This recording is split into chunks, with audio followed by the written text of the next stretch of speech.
Sinabi nito na ang panukalang batas na isinusulong ngayon ni Senator Risa Hontiveros sa Senado na Human Rights Defenders Bill ay dapat tawaging CPP-NPA-NDF Protection Bill. Kita mo? Yung tinutulak ni Hontiveros na batas pabor sa mga NPA. Sige nga, Franz, kontrahin mo yan. Sige nga, Tambaluslos, kontrahin mo yan. Ilalagay natin yung tunay na layunin ng bill ni Senator Hontiveros. Ito yung CPP and DFNP. Meron talaga, alam nyo, ha? Kung andi dito kayo, meron talagang grupo, meron talagang kulay, meron talagang mga partido na sumusuporta. Kaya nagkakagulo-gulo Pilipinas na sumusuporta sa NPA. Imbis na sana itulak ninyo ang mga Duterte na sige, galingan nyo pa para masolusyonan natin yung mga problema natin sa mga NPA, etc., etc. Hindi. Kine-question nyo pa. Kinakandong nyo Huwag tayong maglokohan. Kaya, I mean, mga Dutertes are not perfect. Yet, yung mga laban sa ganito, Duterte lang talaga tatayo. Yung iba wala. Kinakandong nyo pa. Yung si Speaker, kontrahin nyo nga. I-deny nyo nga itong mga ito. Kung dinahin nyo nga, yun nga yung sinasabi ni ng SMNI matagal. Bakit hindi nyo kondinahin niyang mga yan? Are you part of them? Are you one of them? Protection Bill. Anya, ang nasabing panukala ay unconstitutional at di dapat suportahan ng mga mambabatas dahil naglalayon itong protektahan ang interes ng CPP, NPA, NDF. At ang sabi doon sa legal opinion ng LCC natin is this proposed bill is unconstitutional.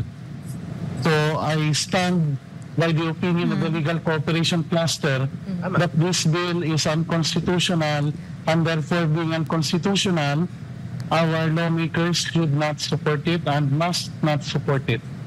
Our lawmakers must not support it. Hindi ko nga alam paano nakakapasa pa itong mga ganitong klaseng batas. Ibig sabihin, mayroong protector talaga sa kanila dyan. Hindi kayo nagtataka? Mga namumundok lang mga ito, ang hirap sugpuin. May mga protector Dagdag pa ng tagapagsalita ng RTFL CAC 6, ang Senate Bill No. 2447 o ang Human Rights Defenders Bill ay sumasalungat sa mga umiiral na batas tulad ng Anti-Terrorism Act, Anti-Money Laundering Law at Terrorism Financing Prevention and Suppression Act. At kung maipapasama nito bilang batas, saad ng dating kadre, maaaring ikasisira ito ng gobyerno laban sa mga komunistang grupo. Kung na-railroad ito sa 19 Congress. Kasi kung na-railroad ito na pinagbutuan, yes, okay na yan, go na yan. Kung na-railroad ito at baka ma-railroad sa Senado, delikado ito kung hindi tayo magsalita. Bakit sa Congress, sa lower house ay na railroad, wala nanindigan sa inyo dyan? At sa Senate naman, Tawagan naman ang dating kadre sa mga senador na batikusin ang iminumungkahing batas sa Senado. At nananawagan tayo kina Senator Bato de la Rosa. Bato! Nanawagan siya kay Bato de la Rosa sa Senado. Senate President Vic Zubiri. Kondinahin nyo ang NPA. Senator Bongo. Senator Bongo, kondinahin ninyo. Senator Tolentino. Senator Amy Marcos. At Robin. Senator Robin Padilla.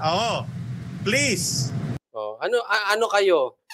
Hindi tayo po ay sumusuporta sa mga Duterte, kaya tayo ay mga maka-DDS. Pero asan na kayo? Hello?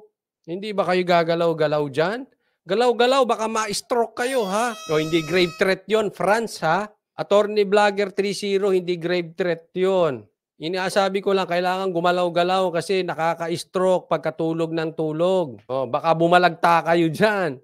Hindi grave threat yung bumalagta kayo sa stroke. Asan na kayo? Bato, Robin, Bongo, Tolentino. Hindi ko po sinisisi kasi yan ay mga maka-DDS yung mga yan, ha?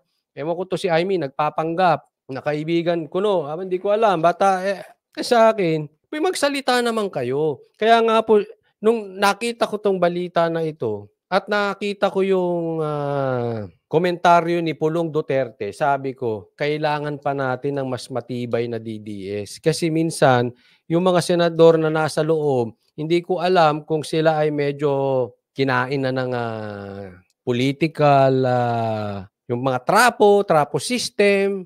Alam mo na, yung sistemang hindi maganda ng mga politician. Ito nga si Bato, hindi ko na maintindihan eh. Sa totoo lang, pasensya ka na, Senator Bato, pero yung paninindigan nyo dyan sa pag-handle ng mga Senate hearing, hindi ko na po maintindihan.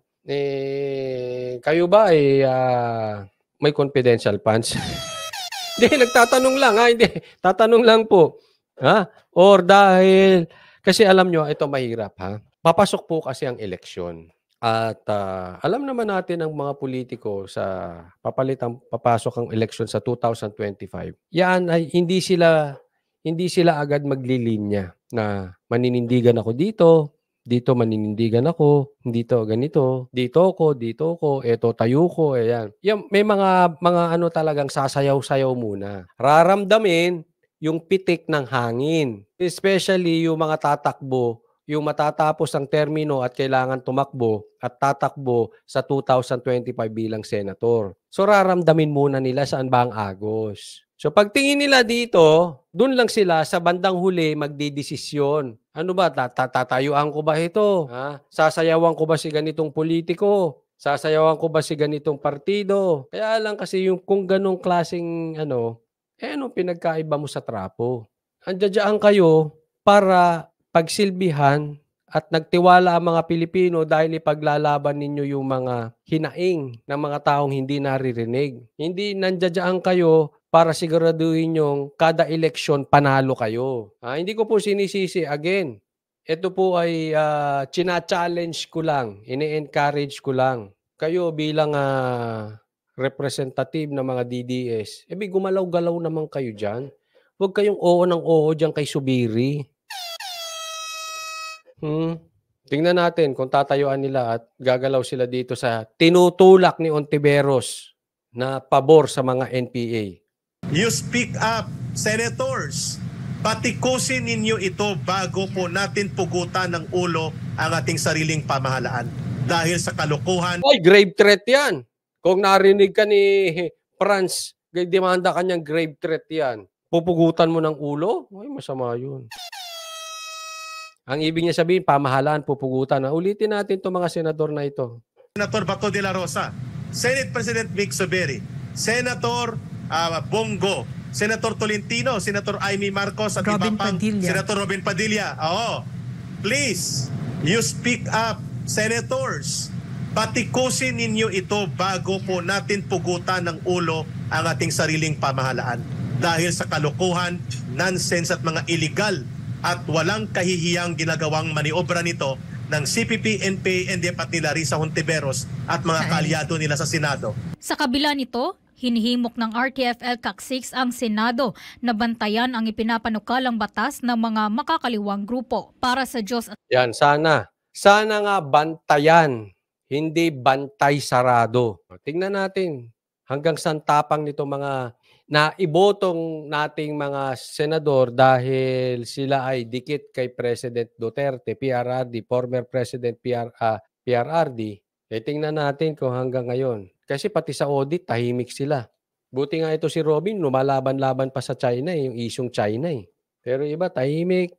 Ganun-ganon eh. Well, wag muna natin husgahan. Tingnan natin kung saan sila, papabor ba sila? Sasayaw lang. Diyan sa pinalabas nito si Ontiveros na pabor sa NPA, di umano, yung kanyang batas. Ngayon, nagtatanong ka lang ako bakit nga ba lang hilig nyo magpasa ng mga ganyang batas? Tanong ko lang, kaya nyo bang kondinahin ng NPA?